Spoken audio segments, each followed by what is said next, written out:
Good afternoon, Scott Baker, and hello to the first time to Mr. John Shea. Excellent. Yeah. Thanks, Mikey. It's 3 o'clock, and that's time for Lead Better. And I'm glad that I'm glad that John is here today. And it's kind of like, do you know the meeting? You envision the meeting where you're called in, you're meeting with the boss, and like suddenly the HR person comes in and sits down because they need to have a witness, right?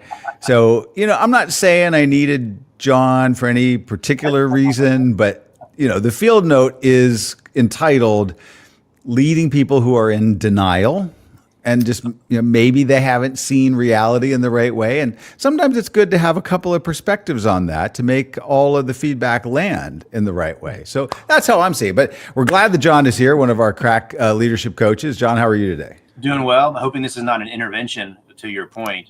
Not to. I'm in denial. Yeah, you're fine. You're the totally joke is the intervention is for me. Oh, yeah. Yes, that's it. Yes, Mikey, we have a lot to talk about. We certainly do. Yeah. All right. So out of the gate, I'll just say this is a very common thing for leaders.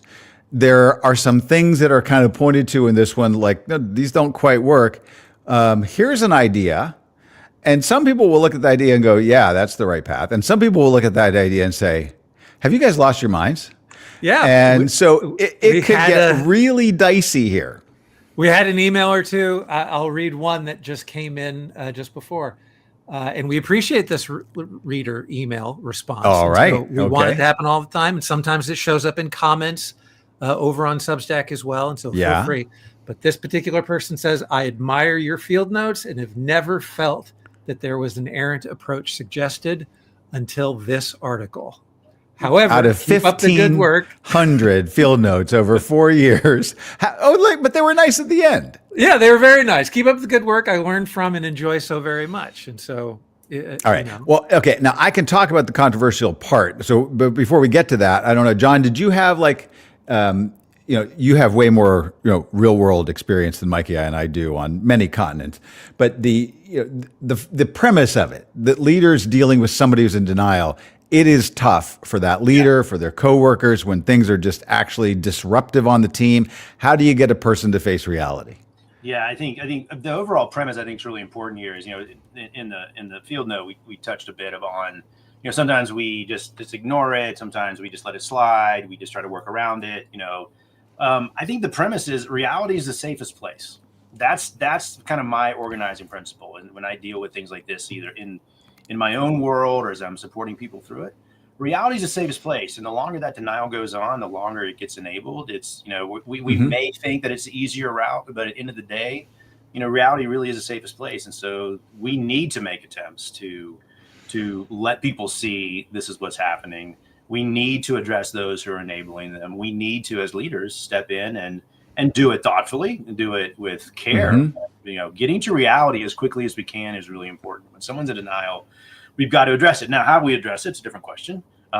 Right. The provocative one today, I think it certainly raised my eyebrows, but I think there's some legitimacy to it. And I'm looking forward to diving in and talking about it. All right, and we won't play games. We'll get to that in just a second. There's no like teaser to get you, further along. But we have to set up the things that sort of work or don't quite work. And I don't know, Mikey, if you have a go-to, with this idea of reward behavior is one. When you see somebody behaving in the way that you want, that's different than how they normally do it. You have a bunch of kids. I do too, and I can't remember how many, if that's true for John, but listen, we've got all the kids covered on Mikey and my end. But you would be like, yes, yeah, honey, that's really great the way you did that, right? You would reward them for that. It also posits this idea that sometimes you just disengage from somebody and you just pull away. And it says those two work sort of, but only kind of and not that well. Has that been your experience, Mikey?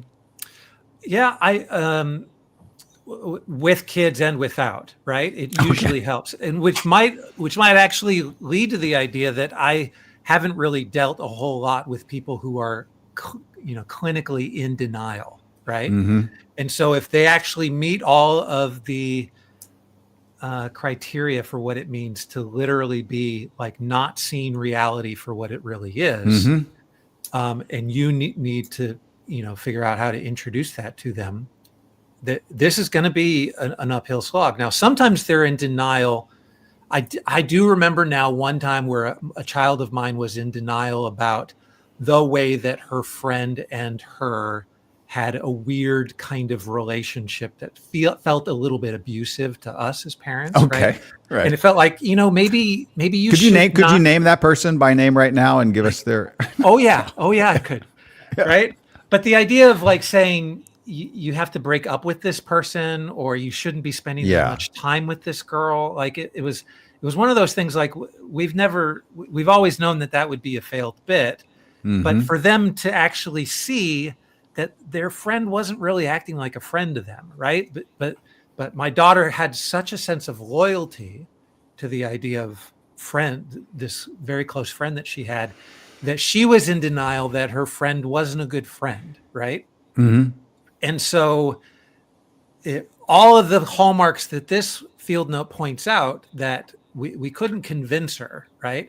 We couldn't like show her, like trying to demonstrate the pattern of behavior that was interjected on her. Like she wouldn't accept that from anybody else, but because it was this close friend that she had, she was fine with just like taking all this garbage from this. Yeah. And it was huge toleration. It was just not good, but it took years of us kind of for the recognition. Yeah. So we don't usually in organizations, we don't have time for people to be dysfunctional for multiple years. So this field note is really based upon like behavior stuff. Yeah. Right. Not necessarily someone like being in denial about a friendship, or that they're in a codependent thing, or all the stuff that a therapist should be dealing with. Yeah. Right. Like we don't want to deal like with a therapist in that kind of way.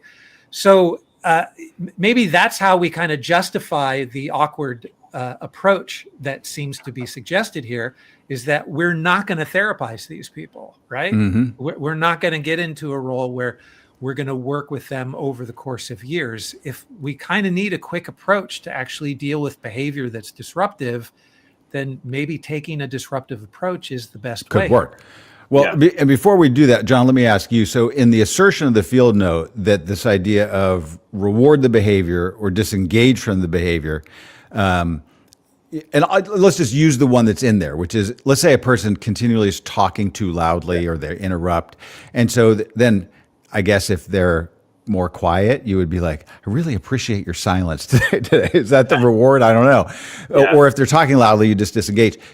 It says that these are not particularly effective. Agree, disagree? Have you seen people do it well? I think if someone's in denial, I think you have a slimmer chance of being effective. If someone's really in denial, I mean, another way to phrase it, it's a blind spot, right? It's a blind spot that they had. They're in denial. Sure. They're sticking with. If you go with that premise, then I mean, by nature, we can't see those things, and so the chances, I think, of them picking up on that are going to be slimmer than otherwise. Right. It could still work, certainly.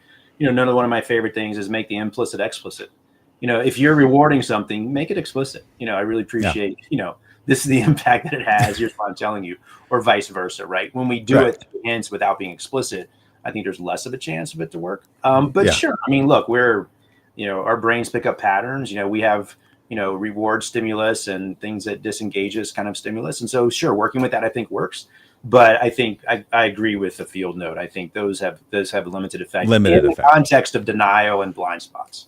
All right. So to the actual sort of crux of the controversy, which is sometimes, and here's the kind of the sensitive part, which is, I think we all have done this at some point in some way, right? Yes. We have been guilty of it. We've seen it, which is someone will mirror to the other person the problematic behavior. So using the illustration of people talking loudly, if Mikey had this problem and I'd be like, yes, Mikey, I get it now. Like I'm talking loudly back to him. So he goes, oh, I'm doing that thing, right? Yes. Now, maybe that's a reminder, but some people could see this crossing quickly, depending on the behavior, into just mockery. And then does it totally fall apart? Thoughts on this? Okay. When you were picking on me just now, my thought was like, if it was just you and me, Scott, I don't think it would bother me. But if I was in John's shoes watching you do that to me, now I'm John, I would be like, come on, man, that's a little bit harsh, right? Kind Can I click out of this meeting? Right.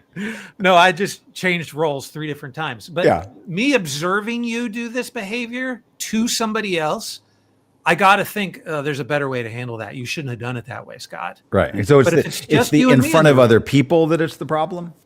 I think so, because it feels like even though I might have the problem with talking too loud, when you are, it feels almost like retribution. I can't really tell that you're using this as a lesson. It just feels like mimicry in a way that is just kind of cruel. Mean. Yeah. And there's no, but if the third party wasn't there to make that judgment and it's just the two of you, whether or not it's harsh or not is based upon our pre-existing relationship.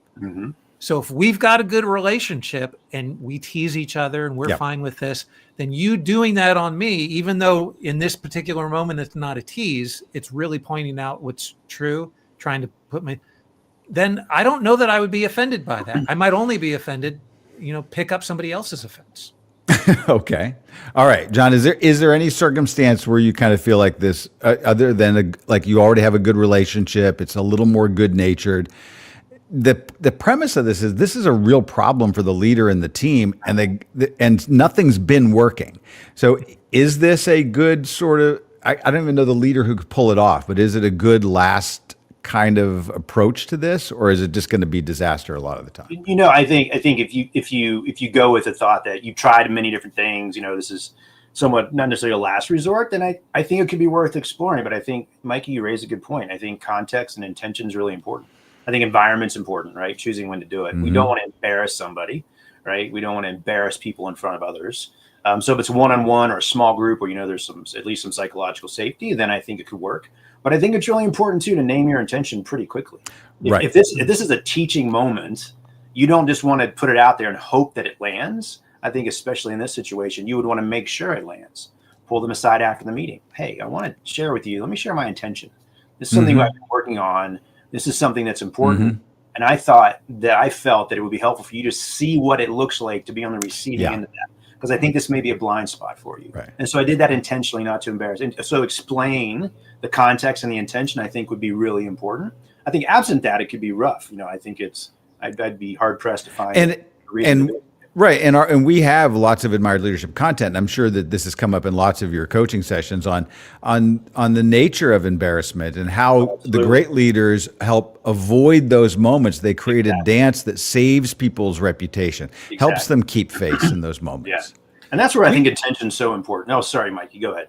No, we spoke about this about 3 weeks ago when we talked about coming up with a code word for when you're helping somebody eliminate a behavior. And the code word is really so that you can point it out to somebody in a public way, but only you and them know what you're talking about. Yeah. Now, it doesn't work here. I don't know that it does in 49ers. I'm not sure if 49ers, there's any problem going on 49ers, but yes, but the issue here is the person's in denial, right? Yeah. And so maybe a code word won't help. Maybe the code word would help if you're like, can we come up with a code word for this thing that you deny is happening? When it happens, I'm going to signal to you. But of course, I want to do it in a subtle way. I don't want to do it in a way that embarrasses anybody. Right. And so the subtlety of this is saying, okay, I'm going to get past the subtlety of just saying, here's the code word. When it's just you and me and you're doing it, and I just need to, right? It's just so. Yeah. My son did this the other day, the loud talking bit in a restaurant, right? We were having a conversation. And because the nature of our conversation was so political and kind of charged, of course, everybody had these conversations this last week around the news that we had, right? And so my son came out with like an opinion that was very appropriate for the table, but was not appropriate for the rest of the restaurant, right? And so, the person who was sitting right next to him said, "Oh, honey, you're talking way too loud," right? And so, which was a fine thing to do, right? Now, if my son said, "I'm not talking too loud," he might have needed an example of like why this is embarrassing in this moment. Why you should in this moment, right? Yeah. Have you ever done it? A particular situation like this, or had a leader like really like on the ropes for a situation like this, where they embarrass somebody, or were just trying to get them to change course? This I'm asking John just because he's the kind of the guy out talking to leaders. Yeah, there was one that I worked with in the past, incredibly successful. I mean, got great results for the organization. Developed a followership because he got great results, but left a pretty rough wake in his as he moved through. And the tipping point there that allowed us to kind of reveals that blind spot was when the wake, the negative wake or the destructive wake started to spill over into not just his team, but the client team that they were working with. And that opened up a little bit when they started to see those implications outside their team, that they felt they had the right just to work with a certain way that wasn't incredibly healthy. That was a little wedge of light we could shine in that was able to kind of peel back the layers. But it took a shock, and I think that may be part of the point here is it took a shock to their system. Yeah, do it. And let's think about this behavior. That's pretty interesting.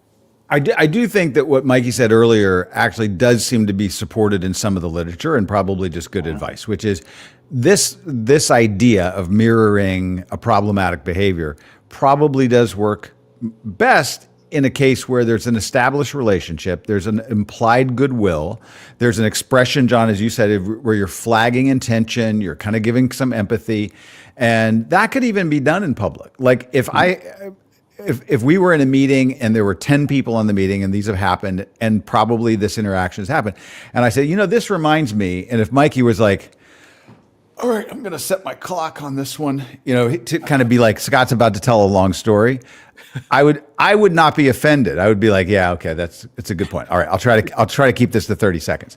Right? That would be actually helpful. Like, so it could really work. And, I had two of my adult kids were talking the other day in a group, and one was kind of dissing the other one in a way and kind of just going, see, he's doing it right now. Yeah.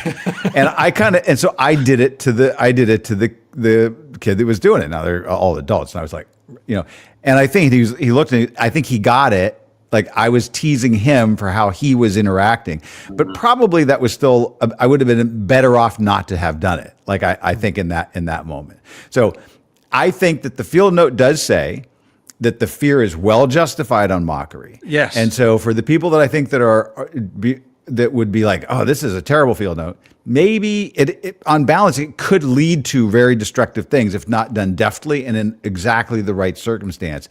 Right. And I think the field note is saying, look, this is tough. This is hard. Yeah. Yeah. Oh, definitely. Yeah. This is a narrow third option that we're saying to deploy. This is not a tactic you use all the time. Yeah. But John, I think we failed. I don't think we've really gotten Mikey to see the reality. Yeah, we tried hard. Flaws, but he's just missing it completely. We'll have whatever it is you're we'll have you back to. on. Yeah. Thanks. All right. Thank you both. Goodbye now. Good to see you.